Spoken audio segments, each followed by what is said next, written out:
Assalamualaikum warahmatullahi wabarakatuh. Bismillahirrahmanirrahim. Alhamdulillahirabbil alamin. Wa bihi nasta'inu ala umuri dunya waddin. Wa sallallahu wasallama ala sayyidina Muhammad asyrafil anbiya wal mursalin wa ala alihi wa sahbihi ajma'in. Amma ba'du. Dalam video ini saya Muhammad Fathur Rais, mahasiswa PJJ PAI UIN Syekh Nurjati Cirebon, akan memberikan ulasan tentang elaborasi nilai-nilai ketauhidan dalam lingkup pendidikan Islam. Dalam hal ini saya akan mengutip firman Allah Subhanahu wa taala yang terdapat di dalam surat Al-Mujadilah ayat 7. A'udzu billahi minasyaitonir rajim. Bismillahirrahmanirrahim. Alam tara anna Allah ya'lamu ma fis samawati wa ma fil ardh. Ma yakunu min najwa thalathatin illa huwa rabi'uhum wa la khamsatin illa huwa sadisuhum wa la adna min dhalika wa la akthara illa huwa ma'ahum aina ma kanu. Thumma yunabbi'uhum bima 'amilu yawmal qiyamah. Innallaha bikulli syai'in 'alim. Sadaqallahu azim wa sadaqa rasuluhun nabiyil karim. Yang artinya, apakah kamu tidak memperhatikan bahwa Allah Subhanahu wa taala itu Maha mengetahui segala yang ada di langit dan yang ada di bumi. Tidak ada pembicaraan rahasia antara tiga orang kecuali Dia yang nomor 4. Dan tidak ada pembicaraan rahasia antara 5 orang kecuali Dia, Allah, itu yang nomor 6. Dan tidak ada yang lebih sedikit daripada itu dan tidak lebih banyak daripada itu kecuali Allah bersama mereka dimanapun mereka berada. Kemudian Allah akan memberitahukan kepada mereka apa-apa yang mereka lakukan nanti pada hari kiamat. Dan sesungguhnya Allah Maha mengetahui tentang segala sesuatu. Dalam ayat 7 ini dalam surat Al-Mujadilah, paling tidak ada 2 pesan yang bisa kita ambil kesimpulan.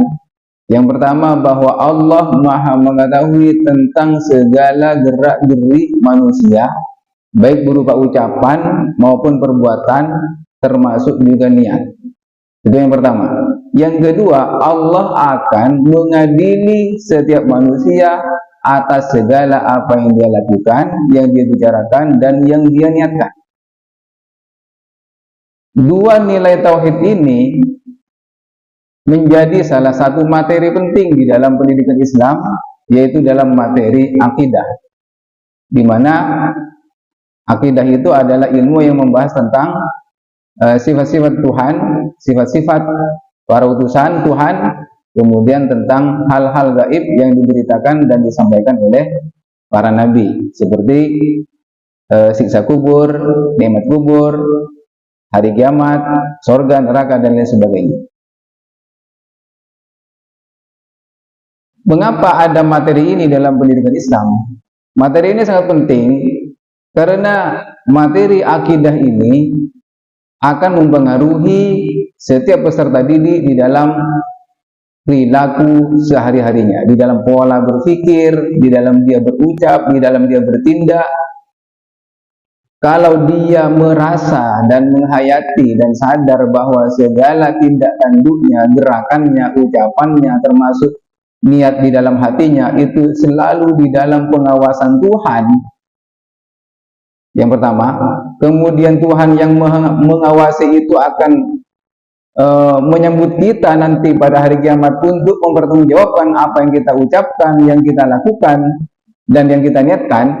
Tentunya setiap peserta didik akan mawas diri, akan berhati-hati di dalam segala perbuatannya, di dalam segala ucapannya. Baik dia berbicara di depan orang banyak maupun dia berbicara hanya berduaan, bertiga, dan sebagainya, dia tidak akan berbohong, dia tidak akan berdusta, dia tidak akan menyeleweng, dia tidak akan menipu. Karena apa? Dia merasa saya selalu ada di dalam pengawasan Tuhan. dan Tuhan akan meminta saya untuk mempertanggungjawabkan semua yang saya lakukan dan saya katakan. Pola sikap yang seperti inilah yang akan mengantarkan peserta didik kepada tujuan akhir dari kehidupannya ini, yaitu kebahagiaan dunia dan akhirat. Karena sebagaimana yang saya simpulkan dari berbagai pandangan dan pendapat para tokoh tentang tujuan pendidikan, yaitu memaksimalkan potensi peserta didik baik bersifat fisik maupun non fisik dalam rangka agar bisa mampu menjalankan tugasnya dan fungsinya sebagai hamba Allah dan fungsinya sebagai makhluk sosial untuk kebahagiaan dunia dan akhirat. Yang sering kita jumpai bahwa manusia sering merasa diawasi Tuhan kalau dia sedang beribadah, dia sedang sholat, dia tidak akan korupsi rakaat karena dia merasa dia sedang diawasi oleh Tuhan. Kalau dia puasa, dia tidak akan mencuri minum dan lain sebagainya karena dia merasa saya ini berpuasa untuk Tuhan dan Tuhan mengawasi saya. Yang banyak terjadi penyimpangan, penyelewengan, pengkhianatan, penimbunan dan penipuan itu ketika manusia menjalankan fungsinya sebagai makhluk sosial. Ketika dia di pasar, di kantor, kemudian di sawah, di tempat-tempat kerja. Nah, di sini potensi kesetanan atau potensi setan manusia ini muncul. Tetapi kalau manusia ini merasa bahwa Allah mengawasinya bukan hanya pada saat dia sholat, Allah mengawasinya bukan hanya pada saat dia puasa, Allah mengawasinya bukan hanya pada saat dia ibadah, tetapi Allah mengawasinya dalam segala kegiatan dan aktivitasnya, baik di rumahnya maupun di luar rumah. Tentunya akan tercipta pribadi-pribadi yang disiplin, jujur, dan amanah. Dan inilah jalan yang menuju kepada kebahagiaan abadi baik di dunia maupun di akhirat. Jalan inilah yang akan menghantarkan peserta didik, manusia secara individu, pribadinya maupun masyarakatnya pada cita-cita terakhir, yaitu kebahagiaan dunia dan akhirat. Oleh karena itu, di dalam pendidikan Islam, materi akidah pasti disandingkan dengan akhlak. Materi yang kita lihat di dunia pendidikan itu kan materi akidah akhlak, bukan akidah fikih, bukan fikih akhlak, tetapi akidah akhlak. Karena akidah yang mapan akan memberikan berdampak kepada akhlak yang mapan pula. Karena akidah itu seperti batang dan akhlak itu seperti cabang dan ranting-ranting.